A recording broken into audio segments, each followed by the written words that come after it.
आपण रांगेत व्यवस्थित बसून घ्यायचंय। कार्यकर्ते बांधव जे उभे आहेत बाजूला कार्यक्रमाला आपल्याला सुरुवात करायची आहे।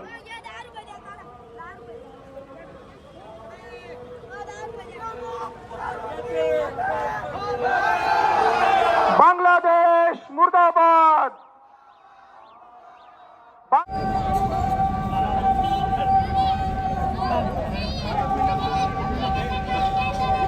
थोड्याच वेळात श्री क्षेत्र सरालापेठाचे महंत श्री रामगिरीजी महाराज आपल्या कार्यक्रमाच्या ठिकाणी येत आहेत। सियावर रामचंद्र की पवन सुत हनुमान जी। प्रतिमा पूजन छत्रपती शिवाजी महाराजांची आणि भारत मातेच्या प्रतिमेचं पूजन करायचं। आपल्या कार्यक्रमाचे प्रमुख वक्ते धर्मवीर संभाजी महाराज की, राष्ट्रमाता जिजाऊ मासाहेब की जय भवानी, जय शिवाजी, नमः पार्वती पते हर हर महादेव। हिंदू शक्ती तेरा नाम मुर्दाबाद मुर्दाबाद मुर्दाबाद मुर्दाबाद। आज आपल्या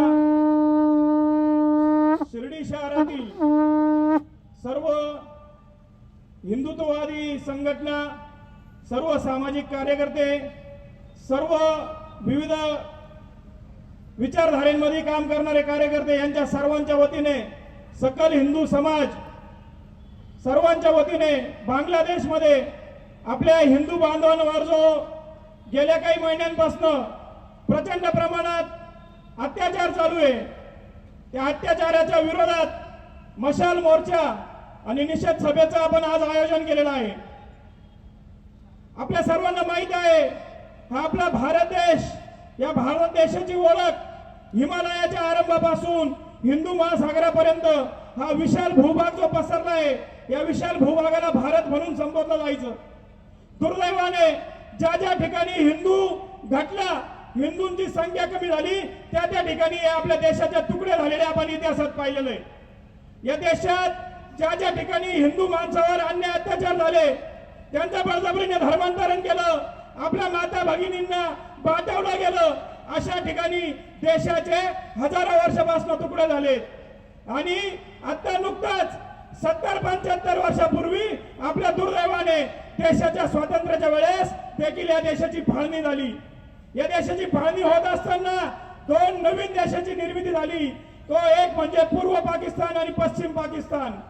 आणि जो पूर्व पाकिस्तान होता, त्या पूर्व पाकिस्तानाला पश्चिम पाकिस्तानाच्या ताब्यातून 1971 साली आपल्या भारतीय सैन्याने प्रचंड असा पराक्रम करून स्वातंत्र्य केलं, त्याला बांगलादेश असं नाव दिलं गेलं। या बांगलादेशाने या आपल्या भारतीय सैनिकांचे, या आपल्या हिंदू वीरांचे उपकार विसरले, कृतज्ञ झाले। ही कृतज्ञ औलाद आहे, ही खऱ्याची औलाद नाहीये। यांनी या बांगलादेशाच्या या सगळ्या धर्मांध मुसलमानांनी या जिहाद यांनी स्वातंत्र्यापासून त्यांच्या देशाच्या स्वातंत्र्यापासून या आपल्या हिंदू बांधवांवर अन्याय अत्याचार केले. देशाची फाळणी झाली त्यावेळेस हिंदूंना भारतामध्ये राहायचं आणि ज्यांनी धर्माच्या आधारावर फाळणी केली त्यांनी पाकिस्तानमध्ये जायचं असं ठरलं.